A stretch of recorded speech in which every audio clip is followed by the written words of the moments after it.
शुरुआत करते हैं हम अपने 5वें क्लास की। जैसा कि आप जानते हैं कि अनेक शब्दों के लिए एक शब्द हिंदी व्याकरण की जो क्लास चल रही है, उसका जो 5वां नंबर का क्लास है, 5वां नंबर ये चैप्टर का ये सीरीज है। और इसमें जो पहला क्वेश्चन है वो 81वें क्वेश्चन के रूप में है और आपके सामने दिया है कि जिसका संबंध इतिहास से हो, समझिएगा, जिसका संबंध जैसे लोग कहते हैं कि ऐतिहासिक पुरुष हैं, जिसका संबंध इतिहास से हो के लिए एक शब्द बताइए। तो इसमें तो आप हमको लग रहा है देख के बता लेंगे कि ऐतिहासिक क्या होगा, ऐतिहासिक। लेकिन अगर बात करें अन्य शब्दों को, अगर उसको भी जान लें तो हो सकता है कि हमें और बेहतर हो। जैसे पौराणिक की अगर बात करें तो पौराणिक का मतलब होता है पुराण संबंधी। क्या हो गया? पुराण को जानने वाला या पुराण संबंधित। ये जो कथित है, ये कथित ना कि कथित होगा, यहाँ होता है कहा हुआ। क्या होता है? कहा हुआ। बात करें लास्ट आस्तिक, जो मुझे उम्मीद है कि आप होना नहीं चाहेंगे, आप आस्तिक ही हो, सॉरी, आप नास्तिक नहीं होना चाहेंगे, आप आस्तिक ही रहेंगे। जो ऊपर वाले में विश्वास रखता है, यानी कि जो प्रभु में, जो ईश्वर में जो विश्वास रखता है वो आस्तिक होता है, जो नहीं विश्वास रखता वो नास्तिक होता है। तो विश्वास रखिए, आप सफलता एक दिन जरूर हासिल करेंगे। नेक्स्ट क्वेश्चन देखते हैं 82 नंबर का। और इससे पहले मैं आप सभी से कहना चाहूंगा, जो भी लोग चैनल पर नए आए हो या पहली बार आए हो, चैनल को सब्सक्राइब कर लें, साथ ही बेल आइकन प्रेस करें और अपने सभी साथियों को इस क्लास शेयर करिए। और अगर क्लास अच्छा लगा हो तो क्लास को लाइक करिएगा। दूसरा क्वेश्चन है कृतज्ञ। पहले जान लेते हैं इन चारों का जो सेंस है ये क्या है, उसके बाद कृतज्ञ अपने आप जानेंगे। देखिए, उपकार करने वाला जो होता है वो क्या होता है? परोपकारी। क्या होता है? परोपकारी। देखिए, उपकार कराने वाला भी एक तरह समझिए कि परोपकार के सेंस में ही आएगा। सी की बात करें, किए हुए उपकार को न मानने वाला, तो ये होता है कृतज्ञ। क्या होता है? कृतज्ञ होता है। आप पढ़े भी हैं कृतज्ञ। और डी है किए हुए उपकार को मानने वाला, तो उसको कृतज्ञ कहते हैं। यानी कि जो डी वाला आपका है, ये देखिए आपके सामने कृतज्ञ है, कृतज्ञ का जो सेंस निकलेगा वो आपका किए हुए उपकार को मानने वाला जो है वो राइट हो जाएगा। नेक्स्ट बात करते हैं 83 नंबर का क्वेश्चन। दिया कि जिसे यह न जान पड़ता हो, यानी कि जिसे न ये पता चलता हो कि क्या करूं और क्या ना करूं, का क्या अर्थ होगा। तो उसके लिए सबसे पहले हम जान लेते हैं कि जो ये चीजें हैं उसको समझते हैं। देखिए, ए जो ऑप्शन आपके दिया है, कर्तव्य विमूढ़। कर्तव्य विमूढ़ का मतलब अपन जिसे अपने कर्तव्य का ज्ञान ना हो, जिससे अपने कर्तव्य के ज्ञान ना हो, अपने कर्तव्य से यानी कि वो अगेंस्ट हो गया हो। और कर्तव्य विहीन, कर्तव्यहीन जो अपने कर्तव्य से गैर जिम्मेदार हो, अपने कर्तव्यों को एकदम विहीनता पूर्वक मतलब करता ही नहीं है। और जो आपका ये सी है, जिसे यह ना जान पड़ता हो कि क्या करूं और क्या ना करूं, तो उसे किंग कर्तव्य विमूढ़ कहते हैं। और लाचार, आप समझ ही रहे हैं कि पूरे छात्र जो है वो बेचारे लाचार हैं। वैकेंसियां अभी फिलहाल आई हैं, इसके पहले हम सब लाचार थे। तो जो मजबूर हो जाएगा डी ऑप्शन। और यहाँ का जो ऑप्शन हो जाएगा वो सी हो जाएगा, किंग कर्तव्य विमूढ़। क्या हो जाएगा? किंग कर्तव्य विमूढ़, जिसे यह ना जान पड़ता हो कि क्या करूं और क्या ना करूं। बात करें हम 84 नंबर क्वेश्चन की, चंद्रमा तथा ब्रह्मांड। चंद्रमा तथा ब्रह्मांड के लिए एक शब्द है। चंद्रमा तथा ब्रह्मांड के लिए एक शब्द है, तो आप पहले इसको समझिएगा। यहाँ देखिए आपके सामने सोम दिया हुआ है। सोम मतलब ये है, सोम का सेंस समझिएगा, एक तरह का जो यज्ञ जो होता है, यज्ञ में तर्पण के काम आने वाली जो एक लता है, एक डाली है, उसको सोम के संबंधित हम देखते हैं। बाकी द्विज का सेंस होता है चंद्रमा और ब्रह्मांड दोनों होता है। क्या होता है द्विज का? चंद्रमा तथा ब्रह्मांड। वर्ण का मतलब आपका रंग भी होता है, अक्षर भी होता है, जाति भी होती है, तीनों होते हैं, जैसा कि आप वर्णमाला में पढ़ते आए हैं। श्रेष्ठ का मतलब जो आपसे बड़ा हो वो श्रेष्ठ है। तो इसका सही उत्तर हो जाएगा वो द्विज हो जाएगा।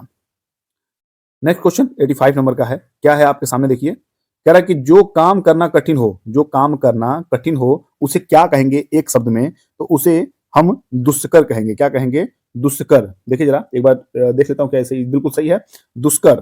क्या है? दुष्कर। और बाकी हम नेक्स्ट बी का समझते हैं। देखिए, दूभर। आप जानते हैं कि अरे यार, जैसे बात बात में लोग कहते हैं कि अरे यार ये तो बड़ी दूभर सा काम है, बड़ा दूभर, इसका मतलब बड़ा मुश्किल से काम है, बड़ा कठिन काम है। और कठिन का मतलब आप समझ ही रहे हैं।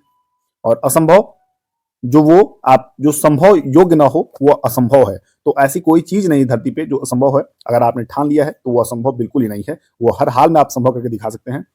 आपके अंदर विश्वास होना चाहिए। 86 नंबर का प्रश्न आपके सामने है कि जो कठिनाई से मिलता है, जो कठिनाई से मिलता है उसके लिए एक शब्द। तो सबसे पहले हम समझते हैं कि दुर्गम। दुर्गम जो है आपके सामने, दुर्गम का मतलब होता है जहां पहुंचना कठिन है, जहां गम, गम का सेंस जाने से होता है, गमन। तो दुर्गम जहां पहुंचना कठिन हो, जहां पहुंचना मुश्किल हो, उसका सेंस दुर्गम हो जाएगा। बात करें दुर्लभ का, तो दुर्लभ वो होता है जहां कठिनाई से मिलता है, जो कठिनाई से मिलता हो। तो देखिए आपका जो क्वेश्चन है उसका जो ऑप्शन हो जाएगा वो बी हो जाएगा, जो कठिनाई से मिलता हो। बात करें अगम का, तो अगम जहां बिल्कुल आप चल ना सकें, न चलने योग्य जो है उसे अगम कहेंगे, या न चलने वाले को हम अगम कहेंगे। बात करें डी की, सुलभ। आप बहुत जगह देखते हैं कि ये चीज सुलभ है, सीधी सी बात, आप सुलभ शौचालय देखते हैं, तो उसका सेंस यही सुलभ, सुलभ का जो मतलब होता है वहां सहज से होता है, साधारण होता है, सरल से मतलब होता है। मैं इस चीज को वहां पकड़ा हूं ताकि आप उससे समझ सके। नेक्स्ट 87 नंबर का जो प्रश्न है वो देखिए इसको, वन में लगने वाली आग। देखिए वन में जो आग लगती है ना, उसको आप सभी जानते हैं कि वन में लगने वाली आग को हम और आप बहुत पहले से पढ़ते आए हैं, कई बार इस क्वेश्चन को रिपीट हम कराए हैं, उसे दावाग्नि कहते हैं। क्या कहते हैं? दावाग्नि। क्या कहते हैं? दावाग्नि। मतलब दावाग्नि मतलब वन में लगने वाली आग को। और देखिए बड़वाग्नि जो कहती है वो भूगर्भ के भीतर लगने वाली आग कहते हैं। क्या कहते हैं? भूगर्भ। यानी कि जो आपका जो पृथ्वी है इसके अंदर जो लगने वाली आग है उसको हम क्या कहते हैं? बड़वाग्नि कहते हैं। बड़वाग्नि कहते हैं, याद रखिएगा। फिर लास्ट सी की बात करें, विराग्नि। विराग्नि का मतलब है कि कोई भी व्यक्ति हो या महिला हो, विरह के शोक में डूबी हुई जो महिलाएं होती हैं उनके अंदर की जो आग होती हैं उनको हम विराग्नि कहते हैं। यानी कि विरह के अग्नि में वो बिल्कुल डूबी हुई रहती हैं, इसलिए उनको विरह के शोक में डूबी हुई जो महिला होती हैं या व्यक्ति होते हैं उनको विराग्नि के शोक में डूबे हुए कहते हैं। फिर बात करें जठराग्नि। जठराग्नि देखिए पेट की आग, यानी कि जो पेट के भीतर की आग जो होती है, जो उसको हम जठराग्नि कहते हैं। और जो जठराग्नि होती है वो भोजन को पचाने में काम करती है। और जठराग्नि को शुद्ध रूप से अगर देखा जाए तो पेट के भीतर की आग को जठराग्नि कहते हैं। ऐसा प्रश्न आपके सामने आएगा भी कि जठराग्नि किसको कहते हैं, तो पेट के भीतर लगने वाली आग को जठराग्नि कहते हैं। 88 नंबर प्रश्न आपके सामने है, क्या कह रहा है कि बलिदान की भावना को प्रेरक होते हैं। बलिदान की भावना के प्रेरक होते हैं, तो कौन से प्रेरक होते हैं? बलिदान की भावना के प्रेरक कौन होते हैं? तो आप सभी इसका आंसर करिए। तो बलिदान की भावना प्रेरक हमेशा देशभक्त होते हैं। क्या होते हैं? देशभक्त होते हैं। जिनके अंदर देशभक्ति होगी वही तो बलिदान के भावना प्रेरक होंगे। अन्यथा बहुत से लोग आपके देश में मिलेंगे जिनके अंदर बलिदान की भावना बिल्कुल शून्य होगी, बिल्कुल जीरो होगी। तो ऐसे व्यक्ति को आप देशभक्त नहीं कर सकते हैं। और बात एक ही करें जिसमें समाज सुधारक है, तो समाज को सुधारने वाला या समाज के सुधार में योग्यता देने वाला, योग्य सामर्थ्य साबित करने वाला समाज सुधारक होता है। संस्कृति पुरुष की बात करें तो संस्कृति पुरुष, देखिए संस्कृति पुरुष जो होता है ना, इसका सेंस जो थोड़ा लंबा है, इसको मैं समझाता हूँ कि जो संस्कृति पुरुष होता है ये समझिए कि जो संस्कृत से जुड़ा हुआ है, यानी कि आपकी जो संस्कृति जो चली आ रही है उससे जुड़ा हुआ एक जटिल अवधारणा है जिसका अर्थ वैदिक और उपनिषदों काल में विकसित हुआ है। सेंस इसका ये कि जो एकदम मतलब संस्कृति पुरुष है, मतलब अपने सारे जो संस्कार हैं उसके पुराने हैं, जो सारे रीति रिवाज है वो पुराने हैं, तो उसको संस्कृति पुरुष कहते हैं। यूं समझ लीजिए कि संस्कारी जो पुरुष है उसको संस्कृति पुरुष कह सकते हैं। बात करें डी की स्वामी भक्त की, तो स्वामी भक्त का सेंस जो है वो स्वामी का भक्त या स्वामी को ही भगवान मानने वाले के सेंस में स्वामी भक्त यूज करते हैं। नेक्स्ट क्वेश्चन है 89 नंबर का, क्या कह रहा है कि जो देखने के योग्य हो, जो देखने के योग्य हो, यानी कि जिसको हम देख सकते हैं उसको हम क्या बोलेंगे? दर्शनीय बोलेंगे। क्या बोलेंगे? दर्शनीय बोलेंगे। जैसे आप दर्शक होते हैं, अगर आप किसी भी जगह गए हो, चाहे वो खेल हो, चाहे नाटक हो, चाहे वो आपका नृत्य हो, तो आप वहां पे दर्शक होते हैं। और दर्शक किस जो सामने जो चीजें घटती हैं वो दर्शनीय होती हैं। क्या होती हैं? वो दर्शनीय होती है। उसका वो दर्शन कर सकता है, वो देख सकता है। फिर बात करें नेक्स्ट प्रियदर्शी की, तो प्रियदर्शी मतलब प्रेम पूर्वक दूसरों को देखने वाला, प्रेम पूर्वक दूसरों को देखने वाला प्रियदर्शी कहलाता है। फिर बात करें समदर्शी की, तो समदर्शी वह व्यक्ति जो मनुष्यों को, स्थानों को, पदार्थों आदि को समान दृष्टि से देखता हो, वह समदर्शी होता है। बात करें डी सर्वप्रिय की, तो सर्वप्रिय वो होता है जो सबका प्यारा होता है। हम सब जो है अपने ईश्वर के प्यारे हैं, तो हम अपने ईश्वर के सर्वप्रिय हैं। बात करें 90 की, 90 नंबर प्रश्न आपके सामने है, शक्तिशाली, दयालु, शांत, धीर और योद्धा नायक के लिए एक शब्द। तो इसके लिए शक्तिशाली हो, दयालु हो, शांत, धीर हो और योद्धा नायक हो, तो उसके लिए सिर्फ और सिर्फ एक शब्द आप यूज करेंगे। कौन सा? धीरोदात्त। क्या करेंगे? धीरोदात्त। धीरोदात्त। अब बात करें ए यानी कि धीर ललित की, तो धीर ललित का मतलब एक प्रकार का जो कलावंत और मृदु स्वभाव वाला जो व्यक्ति है उसको कह सकते हैं। यानी कि जो एकदम शांत स्वभाव जो व्यक्ति है उसको धीर ललित कहते हैं। शांत स्वभाव वाले व्यक्ति को धीर ललित कहते हैं। और अगर धीरोदत्त करें तो ये समझिए कि शांत भाव से जो जन्म, शांत भाव में जो जन्म लिया हो, जो शांत भाव से प्रकट हुआ हो, उसको हम धीरोदत्त कहेंगे। धीरोदत्त क्या, या शांत स्वभाव से जिसको हमने लिया हो वो उसको भी धीरोदत्त कहेंगे। और डी आप समझ रहे हैं कि इनमें से कोई नहीं होगा। ये तीनों ऑप्शन में से आपके सी ऑप्शन टिक हो जाएंगे राइट के लिए। 91 नंबर का क्वेश्चन है, और देखिए ये क्लास जो भी लोग देख रहे हैं मैं उनसे ये उम्मीद कर रहा हूं कि आज जो है आप 100 के टारगेट जो है वो लाइक के वो कंप्लीट करिए और अपने इस क्लास को सभी साथियों को शेयर करिए अगर अच्छा लग रहा हो तो। और बाकी नए हो तो चैनल को सब्सक्राइब कर ले आप। 91 नंबर प्रश्न है कि अभी अभी जन्म लेने वाला, मतलब अभी जो तुरंत जन्म लिया हो उसको क्या बोलेंगे? उसे हम नवजात बोलते हैं। नवजात। नव मतलब नया, नव मतलब नया, और नौ मतलब क्या होता है? नया। आप जानते हैं नौ मतलब नया होता है। तो जो नया जन्म लिया हो यानी कि अभी अभी जन्म लिया हो उसे नवजात बोलते हैं। और जन्मा, जन्मा मतलब उत्पन्न या पैदा हुआ। जन्मजात की बात करें तो जन्मजात का मतलब जन्म से ही या जन्म के शुरुआत से ही। अजन्मा की बात करें तो अजन्मा मतलब जन्म रहित, जिसका जन्म हुआ ही ना हो। नेक्स्ट की बात करें 92 नंबर का, क्या कह रहा है कि निरामिष। आप पहले जान लीजिए कि आमिष का मतलब क्या होता है, फिर निरामिष का मतलब समझिएगा। देखिए आप बी वाले ऑप्शन में अगर देखेंगे तो यहाँ आमिष के आगे ब्रैकेट लगा दिया गया मांस। आमिष का मतलब होता है मांस और निरामिष का मतलब होता है जो मांस का सेवन न करता हो उसके लिए। निरामिष शब्द का वाक्य किस निरामिष शब्द का किस वाक्य हेतु प्रयोग होगा? तो आप पहले ये समझिए कि जो बी वाला ऑप्शन है आपका कि जो आमिष नहीं खाता हो, जो यानी कि जो मांस नहीं खाता वो निरामिष है, एकदम राइट है। और बी ऑप्शन आपका सही है, जो निरामिष होगा वो मांस नहीं खाता होगा। लेकिन बात करें ए की, जो मांस खाता होगा उसे हम मांसाहारी भी कहते हैं और आमिषहारी भी कह सकते हैं। ठीक है, आमिषहारी या मांसाहारी भी कह सकते हैं। सी की बात करें, जो मांस और शाक दोनों खाता हो। शाक मतलब समझ पा रहे हैं, सर्वाहारी। देखिए जो मांस और शाक दोनों खाता हो, यानी कि मांस भी खाता हो और फल फूल इत्यादि भी खाता हो, उसे हम सर्वाहारी कहते हैं। जैसे आज के समय में ये मान चलिए कि 80 से 85% लोग सर्वाहारी हैं।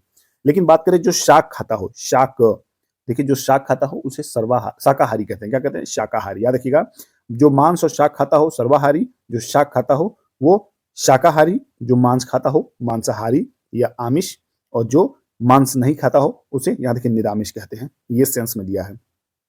93 नंबर की बात करें, 93 नंबर का जो प्रश्न है कि नगर में रहने वाला, नगर में रहने वाले को क्या कहेंगे? इसका सही उत्तर जो हो जाएगा वो नागर हो जाएगा। नगर में रहने वाले को नागर कहते हैं। इसी तरह शहर में रहने वाले को शहरी कहते हैं, या शहर से संबंध रखने वाले को शहरी कहते हैं। नगर वधु की बात करें तो पूरे नगर की जो वधु होगी, जो पूरे नगर की जो पत्नी होगी उसको नगर वधु बोलेंगे। नौकर का मतलब होता है सेवक। इस प्रकार आपके जो चारों मैंने आपको समझा दिए, जो बी ऑप्शन है वो राइट हो जाएगा। बात करेंगे 94 नंबर प्रश्न की, दिया है कि जिसका कोई आकार ना हो। समझिएगा, जिसका कोई आकार ना हो, यानी कि आपके जो ईश्वर हैं, जो आपके प्रभु हैं, जो आपके गॉड हैं, वो निराकार होते हैं। निराकार मतलब जिसका कोई आकार ना हो, इसका मतलब है कि डी ऑप्शन आपका राइट हो जाएगा। बात करें ए की, कलाकार की, तो कलाकार का मतलब कला को जानने वाला कलाकार होता है। साकार किसको कहते हैं? यानी कि विशिष्ट रूप या आकार जो युक्त होते हैं वो साकार होते हैं। और बेकार आप जानते ही हैं कि हम जो तैयारी नहीं कर रहे हैं उसका हमारा समय जो है बेकार जा रहा है, उसका रिजल्ट भी हमें बेकार ही देखना पड़ेगा। तो इसलिए बेकार होने से बेहतर है कि आप साकार बनिए, आप कलाकार बनिए। आप जल्दी से जल्दी प्रयास करिए, जितना ज़्यादा ज़्यादा समय आप अपने परीक्षाओं में ज़्यादा समय दे के अच्छे क्वेश्चन अप्रोच करने के जितने समय आप बढ़ा सकते हो वो आपके लिए लाभदायक होंगे, लाभप्रद होंगे। 95 नंबर प्रश्न है, क्या कह रहा है कि पर्वतीय शब्द का वाक्यांश। देखिए आप भी बताइए जरा, अभी 4 ऑप्शन आपके सामने है, ये पर्वतीय शब्द का क्या अर्थ होगा उसको बताइए। तो अगर बात करें जो पर्वत पर रहने वाला, क्या पर्वतीय होगा? आप बताइए इसको। तो बिल्कुल राइट है, पर्वत पर रहने वाले को ही पर्वतीय कहते हैं। क्या कहते हैं? पर्वत पर रहने वाले को ही पर्वतीय कहते हैं। बात करें बी बी तो जो पर्वत पर उगने वाला, जी बिल्कुल नहीं, ये गलत हो जाएगा। जो पर्वत पर घूमने वाला, जी नहीं, ये पर्वतारोही हो सकता है। पर्वत देखिए, पर्वत पर चढ़ने वाला पर्वतारोही, ठीक है। और पर्वत पर घूमने वाला ये भी नहीं होगा। लेकिन जो बात करें पर्वत पर रहने वाला तो पर्वतीय हो जाएगा। 96 की बात करें, क्या दिया है कि पीने की इच्छा, पीने की इच्छा को कहते हैं। समझिएगा कि पीने की इच्छा क्या कहते हैं? पिपासा कहते हैं। क्या कहते हैं? पिपासा।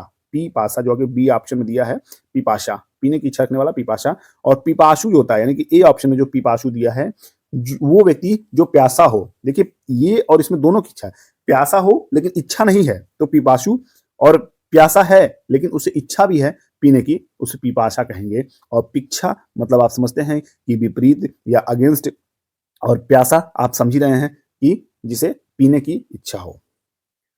97 की बात करें तो दिया है कि एक बार कही बात को दोहराते रहना।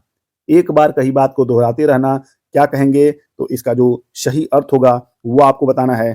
तो पिष्ट पेषण, पिष्ट पेषण याद रखिएगा, क्या कहेंगे?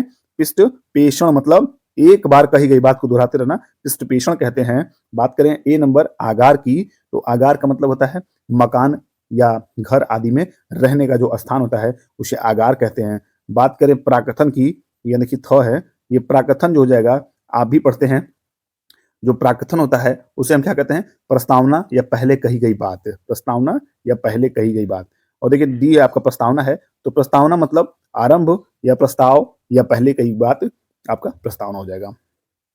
98 नंबर बात करेंगे तो कठोर परिश्रम का परिणाम आंखों के सामने था। कठोर परिश्रम का परिणाम जो है आंखों के सामने था, यानी कि आपके सामने जो कुछ भी घटित हो, जो कुछ भी घटित हुआ हो, वो पूर्ण रूप से प्रत्यक्ष माना जाएगा। तो प्रत्यक्ष का मतलब होता है जो आपके आंख के सामने हो, यानी कि आप प्रत्यक्ष का, जैसे कहा गया कि प्रत्यक्ष को प्रमाण की जरूरत नहीं होती है, यानी कि जो आप अपने आंखों से खुद देखा हो उसे किसी तरह का प्रमाण का, किसी तरह का प्रूफ का, किसी तरह के सबूत का आवश्यकता नहीं होता है। तो यहाँ जो प्रत्यक्ष का सेंस है वो आपके आंखों के हुई सामने घटना की बात हो रही है। तो कठोर परिश्रम का परिणाम आंखों के सामने था, यानी कि प्रत्यक्ष था। तो सी ऑप्शन जो है आपका राइट हो जाएगा। फिर बात करेंगे ए की, तो ए मतलब भी आप जानते हैं सामने, और बी मत आगे मतलब भी आप जानते हैं आपके सामने ही, और सर्वज्ञ मतलब समझिएगा सब कुछ जानने वाला, सर्वज्ञ मतलब सब कुछ जानने वाला। तो इस तरह जो सी ऑप्शन है वो आपका राइट हो जाएगा। नेक्स्ट क्वेश्चन की बात करते हैं 99 नंबर की। क्या दिया है? 99 नंबर है कि जो किसी बात को, जो किसी बात या उक्ति को तुरंत सोच ले। जैसे समझिएगा, जैसे मतलब हमने किसी से कोई बात कही, वो तुरंत अपने मन में वो बात सोच लिया, और तुरंत अपने बात जो मन में सोच के जो उसके अंदर उत्पन्न होगा, जो भी विचार उसके अंदर उत्पन्न होगा, उससे हम प्रत्यत उत्पन्नमति कहेंगे। क्या कहेंगे? प्रत्यत उत्पन्नमति कहेंगे। जो किसी बात को तुरंत सोचे या उक्ति को तुरंत सोच ले, और उसके बाद जो उसके मन में जो विचार उत्पन्न होंगे उसको हम प्रत्यत उत्पन्नमति कहते हैं, यानी कि सी ऑप्शन आपका इसमें राइट हो जाएगा। फिर बात करेंगे ए की, प्रतिभाशाली जो आप होना चाहते हैं, यानी कि आप होंगे भी जिसमें प्रतिभा हो, जिसमें वो प्रभावशाली हो। और बात करें कुशाग्र बुद्धि की, तो कुशाग्र बुद्धि मतलब जिसके अंदर तीक्ष्ण बुद्धि का योग हो, जो तीक्ष्ण बुद्धि वाला हो, उसे कुशाग्र बुद्धि कहेंगे।